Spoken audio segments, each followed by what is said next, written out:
Tudo bem? Seja bem-vindo a mais um vídeo, a mais uma parte do audiobook aqui no canal do Siriaco. Como você tem acompanhado nos últimos dias ou meses, não sei como é que está a sua demanda de acompanhamento desse material que estamos gravando, nós estamos gravando o livro de Daniel Goleman, Foco, a atenção e seu papel fundamental para o sucesso. Nesse livro, a gente retrata a importância do foco e da atenção que todos nós devemos ter. Estou gravando ao ar livre, então pode ser que eventualmente tenha algum barulho, mas isso é natural, será coisa rápida. Estamos já na página 138. Quem vem acompanhando, se você não ouviu os outros capítulos, por favor, volte um pouquinho e você vai acompanhar. Meu nome é Ciro Pimentel, ou Siriaco, que é o meu nome completo. Eu sou radialista e biomédico e também adoro ler e gravar coisas aqui no canal do YouTube. E você, quem é? Me fale sobre você nos comentários, deixe um comentário sobre o que você está achando dessa iniciativa, desse conteúdo. Deixe sua opinião também sobre a leitura, a qualidade e sugestões de livros que você gostaria de ouvir aqui no canal. Muito obrigado, vamos à leitura. Página 138 do livro Foco. Deixa eu mostrar a capa aqui para você no vídeo. Olha aqui. Foco, de Daniel Goleman. Esse é o livro que eu vou ler agora para vocês. Tá bom? Vamos lá. A ilusão da compreensão. Eis o enigma e a oportunidade de um grande varejista nacional. Seus compradores de revistas estavam reportando que cerca de 65% das revistas, de todas as revistas expostas, elas nunca eram vendidas. Isso representava para o sistema um custo anual de centenas de milhões de dólares. Mas nenhuma parte isolada desse sistema poderia mudar a situação sozinha.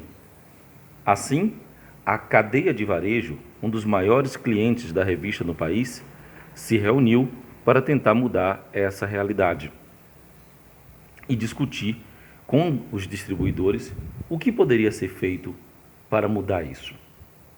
Para a indústria de revistas, espremida pelas mídias digitais e pelas quedas das vendas, a questão era muito urgente. Por vários anos, ninguém conseguia resolver este problema. Então apenas davam de ombros. Agora estavam prontos para olhar com calma para essa questão. Havia uma quantidade enorme de desperdícios que olhemos para a questão sobre a perspectiva apenas do custo ou da emissão de carbono, me disse D.B. Ellison, CEO da consultoria Blue Sky. Ellison, que integrou o grupo reunido, acrescentou: encontramos esse problema na maior parte da cadeia de suprimentos. Elas foram construídas no século XIX, tendo em vista o que pode ser vendido sem ter sustentabilidade ou desperdício em mente. Quando uma parte da corrente tira o melhor proveito para si, isso tende a prejudicar o todo. Um dos maiores dilemas era que os anunciantes pagavam de acordo com quantas revistas exibiam seus anúncios, e não conforme quantas revistas eram de fato vendidas. Mas uma revista em circulação poderia simplesmente ficar parada numa prateleira durante semanas ou meses e depois ser jogada fora. Então, as editoras tiveram de voltar a seus anunciantes e explicar uma nova cobrança para eles. A cadeia de varejo analisou quais eram as revistas mais vendidas e em quais lojas. Os profissionais descobriram, por exemplo, que a Rodster poderia vender bem em 5 mercados, mas não vendia nada em outros 5. Então, a cadeia pôde ajustar para onde envia as suas revistas de acordo com a demanda. De modo geral, as várias modificações reduziram o desperdício em até 50%. Não foi apenas um ganho ambiental, também abriu espaço para outros produtos ao mesmo tempo em que economizava o dinheiro das editoras. Para resolver esse tipo de problema, é preciso visualizar os sistemas que estão em jogo. Nós procuramos por um problema sistêmico que nenhuma parte conseguia resolver, nenhuma pessoa, nenhum governo, nenhuma empresa. Ellison me disse. O primeiro avanço no dilema das revistas foi simplesmente reunir todas as partes e levar o sistema para dentro da sala.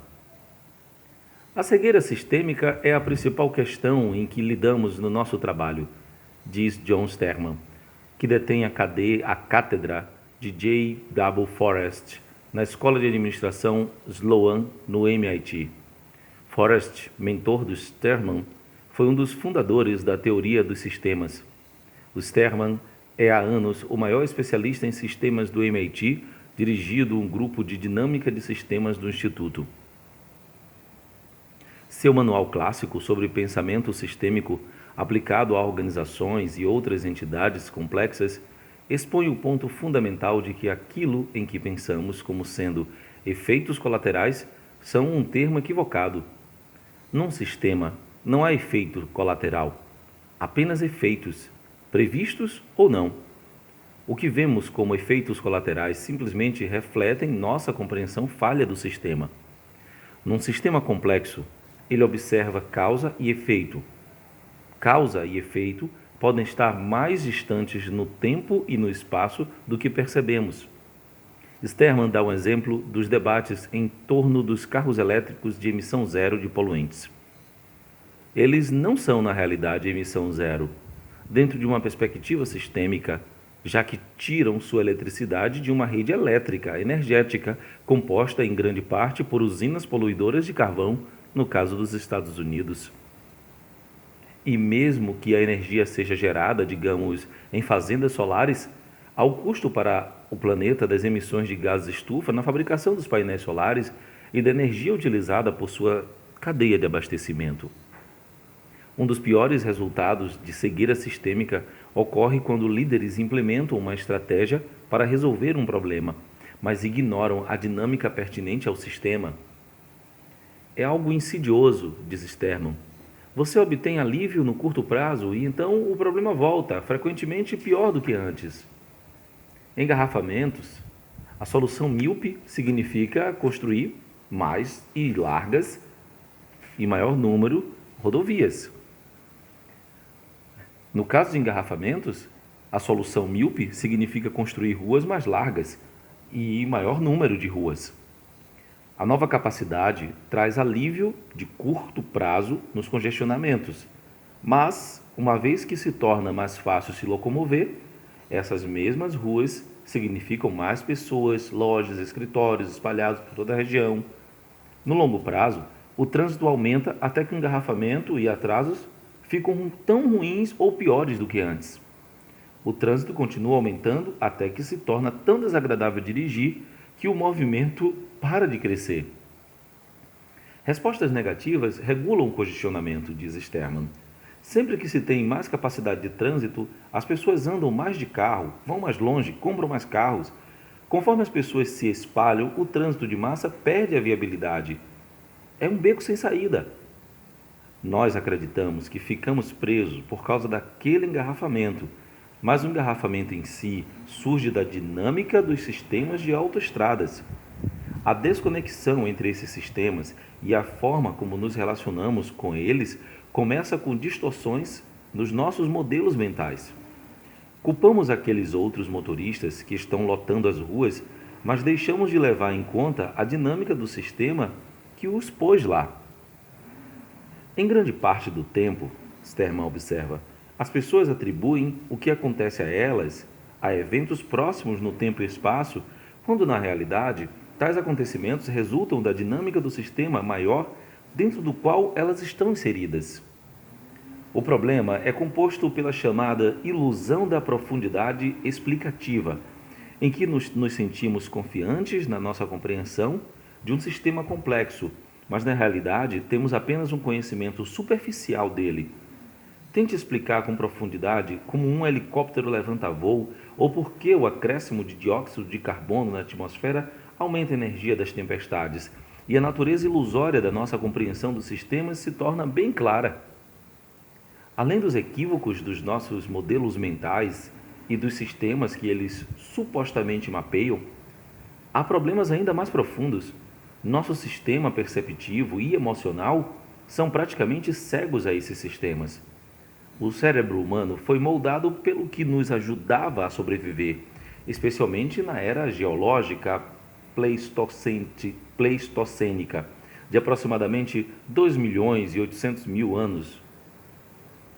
Há 12 mil anos, há 12 mil anos atrás, quando começou o crescimento da agricultura, quando os primeiros humanos perambulavam pela natureza. Somos muito antenados a um barulho nas folhas que possa sinalizar um tigre se aproximando, mas não temos aparato de percepção que possa sentir o estreitamento da camada de ozônio na atmosfera ou os carcinogênios nas partículas que respiramos num dia cinzento. Os dois podem acabar sendo fatais, mas nosso cérebro não tem um radar direto para essas ameaças, tornando o invisível palpável. Não é apenas falta de sintonia perceptiva. Se nosso circuito emocional, especialmente a amígdala, o gatilho para a reação de lutar ou fugir, percebe uma ameaça imediata, ele nos inundará de hormônios como cortisol e adrenalina que nos preparam para bater ou correr. Mas isso não acontece se ficarmos sabendo dos perigos potenciais para anos ou séculos à frente. Nesse caso, a amígdala nem pisca. O circuito da amígdala, concentrado no meio do cérebro, opera automaticamente de baixo para cima. Nós contamos com ele para nos alertar diante dos perigos e nos dizer em que precisamos prestar atenção com urgência. Mas nossos sistemas automáticos, normalmente tão confiáveis para guiar nossa atenção, não têm aparato de percepção ou carga emocional para sistemas e seus perigos. Eles são um fiasco, um fracasso nisso. É mais fácil neutralizar uma reação automática ascendente com um raciocínio descendente do que lidar com a total ausência de um sinal, observa a psicóloga Elke Weber, da Universidade de Colômbia. Mas essa ausência de sinais é a situação quando se trata de lidar com o meio ambiente. Não há nada aqui, em Hudson Valley, nesse lindo dia de verão, que me diga que o planeta está superaquecendo. Idealmente, parte da minha atenção deveria se voltar para lá. É um perigo de longo prazo, acrescenta a professora Weber, cujo trabalho inclui a consultoria à Academia Nacional de Ciências sobre a tomada de decisões ambientais. Mas não há qualquer mensagem ascendente em que se presta atenção. Não há nada que diga, há um perigo aqui, faça alguma coisa.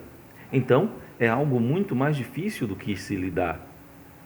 Não notamos o que não vemos, nem nosso sistema mental nos alerta para isso. É o mesmo que acontece em relação à nossa saúde ou às nossas economias para a aposentadoria. Quando comemos uma sobremesa muito calórica, não recebemos um sinal dizendo: se continuar assim, você vai morrer 3 anos antes. E quando compramos aquele segundo carro bacana, não há nada que nos diga: você vai se arrepender disso quando estiver velho e pobre. O Dr. Lowry, cujo mandato inclui combater o aquecimento global, se refere à questão da seguinte maneira: eu preciso convencer você de que existe um gás inodoro, insípido e invisível que está se acumulando no céu e capturando o calor do sol por causa do que o homem está fazendo ao utilizar combustíveis fósseis. Isso é uma tarefa árdua.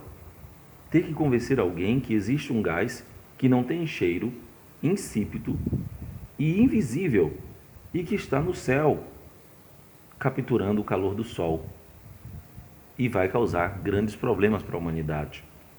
Na realidade, uma ciência abrangente e complexa demonstra isso, ele acrescenta.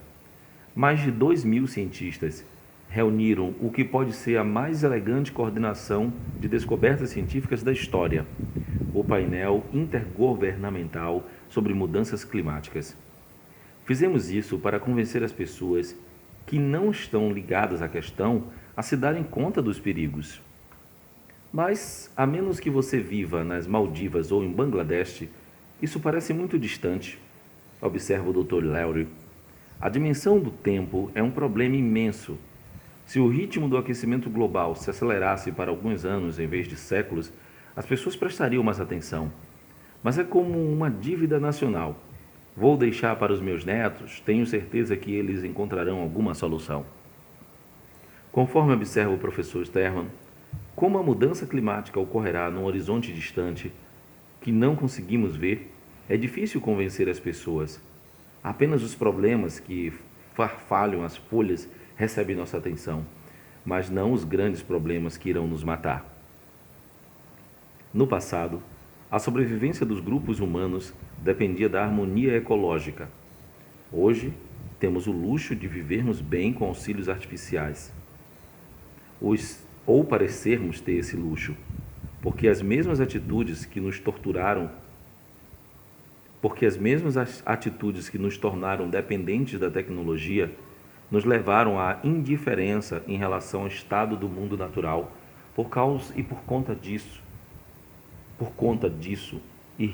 por nossa conta e risco. Assim, para vencer o desafio do colapso iminente no sistema, precisamos de algo como uma prótese para a mente. Ameaças distantes.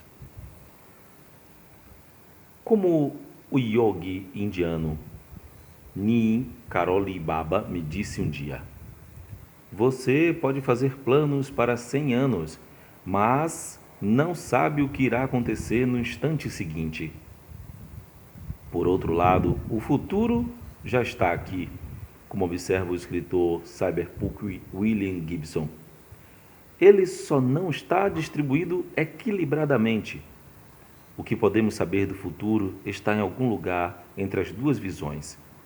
Nós temos vislumbres e ainda assim sempre há o potencial de uma desgraça levar tudo embora. No ano de 1980, em seu profético trabalho In the Age of the Smart Machine, na era das máquinas inteligentes, Shoshana Zuboff viu que o advento dos computadores estava achatando a hierarquia nas organizações. Onde antes o conhecimento era poder e desta forma os mais poderosos guardavam suas informações, novos sistemas tecnológicos estavam abrindo a porta do acesso à informação. Quando Zuboff escreveu seu trabalho, esse futuro estava longe de ser distribuído com equilíbrio. A internet ainda não existia, que dirá a nuvem, o YouTube ou o Anonymous, mas hoje, e certamente amanhã, o fluxo de informações se dá de modo ainda mais livre, não apenas dentro de uma organização, mas globalmente. Um vendedor de frutas, frustrado, ateia fogo em si mesmo no mercado na Tunísia, incitando a primavera árabe. Dois exemplos clássicos de não saber o que irá acontecer no instante seguinte. A previsão de Robert Malthus, feita em 1798, de que o crescimento da população reduziria a existência humana a uma luta perpétua por casa e comida, presa numa espiral descendente de fome e miséria, e o alerta foi feito por Paul Ehrlich em 1968 sobre o que ele chamou de bomba populacional, que levaria a uma terrível fome em 1985. Malthus deixou de prever a revolução industrial e as formas com que a produção de massa viria a permitir que mais pessoas vivessem por mais tempo. Os cálculos de Ehrlich não computaram a chegada da Revolução Verde, que acelerou a produção de alimentos acima da curva populacional. A era antropocena, que começou com a Revolução Industrial, marca a primeira era geolítica na qual as atividades de uma espécie, nós humanos, degradam inexoravelmente o punhado de sistemas globais que permitem a vida sobre a Terra. A antropocena representa sistemas de coalizão. Os sistemas humanos de construção, energia, transporte, indústria e comércio atacam diariamente a operação dos sistemas naturais, como os ciclos de nitrogênio e de carbono, a rica dinâmica dos ecossistemas, a disponibilidade de água utilizável e coisas do gênero.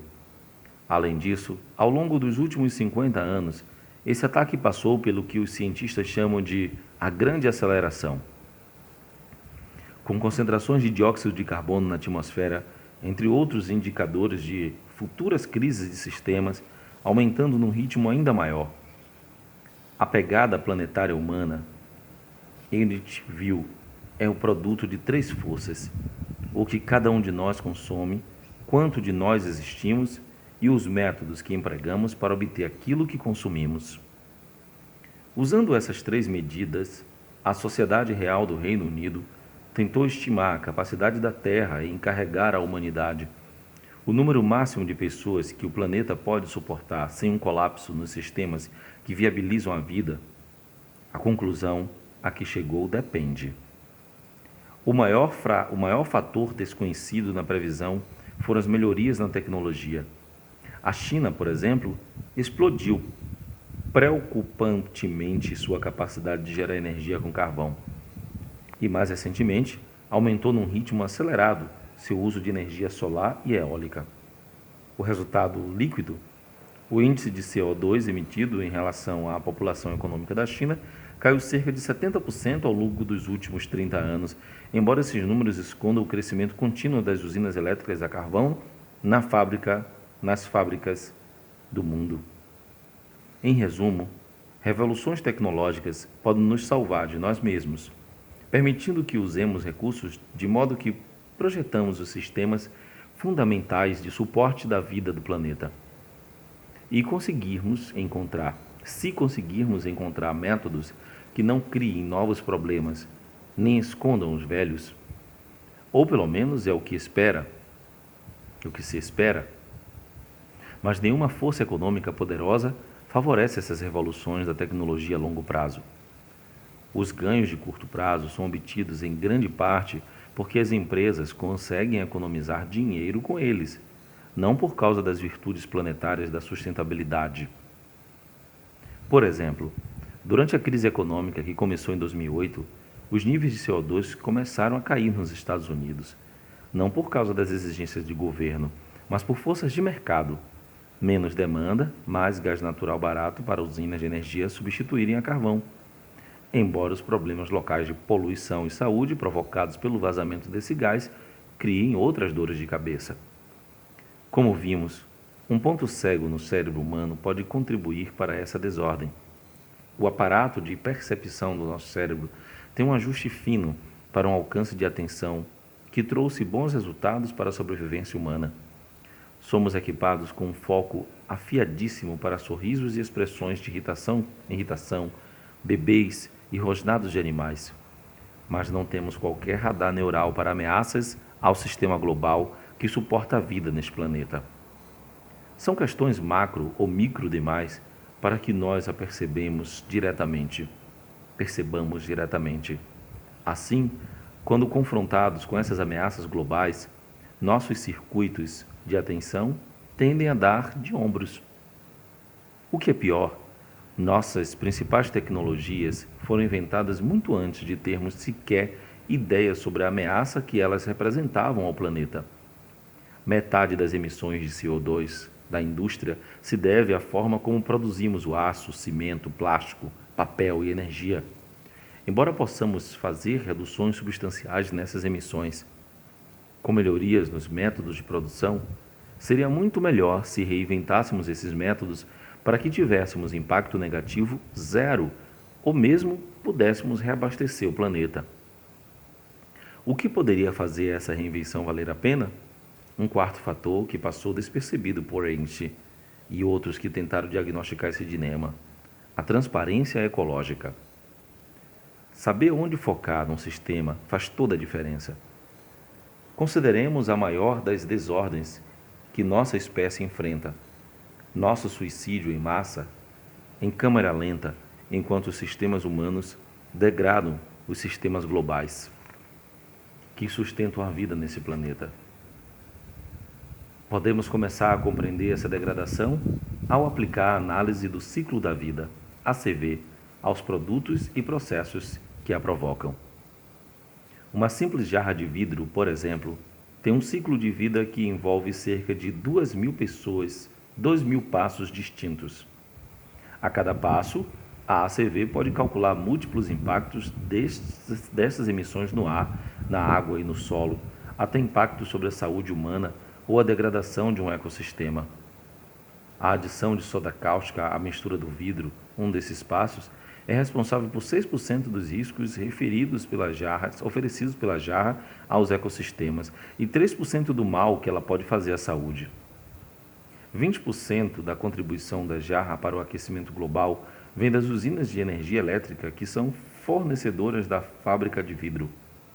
Cada um dos 659 ingredientes utilizados na produção do vidro tem seu próprio perfil de ACV, e assim por diante, ad infinito. A análise do ciclo de vida pode nos dar um tsunami de informações, impressionantes até mesmo para os mais ardentes ecologistas do mundo dos negócios. Um sistema de informação criado para guardar todas essas informações sobre ciclos de vida produziria uma exploração de milhões de bilhões de itens de dados. Ainda assim, um mergulho nesse dado pode indicar, por exemplo, exatamente onde a história daquele objeto, as mudanças podem se reduzir mais prontamente sua pegada ecológica. A necessidade de focar numa ordem menos complicada, seja organizando nossos armários, desenvolvendo uma estratégia de negócio ou analisando dados de ACV, reflete uma verdade fundamental. Nós vivemos dentro de sistemas extremamente complexos, mas nós nos envolvemos com eles sem a capacidade cognitiva de compreendê-los ou administrá-los completamente. Nosso cérebro resolve esse problema ao encontrar meios de separar o que é complicado por meio de simples regras de decisão. Por exemplo, viver nossa vida dentro do intricado mundo social de todas as pessoas que conhecemos fica mais simples se usarmos a confiança como uma regra prática organizadora. Para simplificar aquele tsunami de ACV, um promissor software se concentra nos quatro maiores impactos dos 4 últimos níveis da cadeia de suprimentos de um produto. Isso trata aproximadamente dos 20% das causas que dizem respeito a cerca de 80% dos efeitos. O índice conhecido como princípio de Pareto, de que uma pequena quantidade de variáveis explica a maior parte do efeito. Essa heurística determina se um fluxo de dados oferece um momento eureka, ou se sofremos uma sobrecarga de informações. Essa decisão, entendi versus informação demais, emana de uma faixa estreita da área pré-frontal do cérebro, os circuitos dorsolaterais. Os árbitros desse ponto de virada do cognitivo são os mesmos neurônios que mantêm os turbulentos impulsos da amígdala sob controle. Quando atingimos um esgotamento cognitivo, os circuitos dorsolaterais desistem. E nossas decisões e escolhas ficam cada vez piores conforme nossa ansiedade aumenta. Chegamos ao ponto em que mais informações levam a escolhas ruins. Melhor, concentre-se no pequeno número de padrões significativo em meio a uma corrente de dados e ignore o resto. Nosso neurocórtex contém um detector de padrões, projetado para simplificar a complexidade em regras de decisões manejáveis. Uma capacidade cognitiva que continua a aumentar com o passar dos anos é a inteligência cristalizada. Reconhecer o que importa, o sinal dentro do ruído. Alguns chamam isso de sabedoria.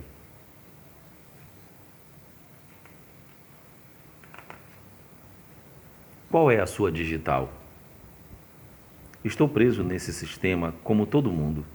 No entanto, acho difícil escrever a respeito dele sem parecer exagerado. Nossos impactos no planeta são inerentemente indutores de culpa e deprimentes. E é isso que eu quero dizer. Focar no que há de errado, no que fazemos, ativa os circuitos de emoções aflitivas. Lembre-se, as emoções dirigem a nossa atenção e a atenção foge do que é desagradável. Eu costumava pensar que a transparência total sobre os impactos negativos do que fazemos e compramos, conhecer as nossas pegadas ecológicas, por si só, criaria uma força de mercado que nos encorajaria a votar com os nossos dólares, comprando melhores alternativas. Parecia uma boa ideia, mas eu ignorei um fato psicológico. Esse foco negativo leva ao desencorajamento e à desmotivação. Quando nossos centros neurais para a aflição assumem, nosso foco muda para a aflição em si e para como aliviá-la. Nós nos esforçamos para nos desligar.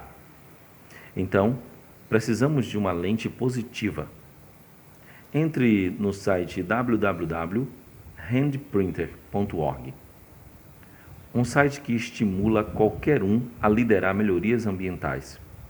O Handprinter se baseia em dados da ACV para nos guiar na avaliação de nossos hábitos com cozinha, viagens, climatizadores, para gerar um parâmetro das nossas pegadas de carbono.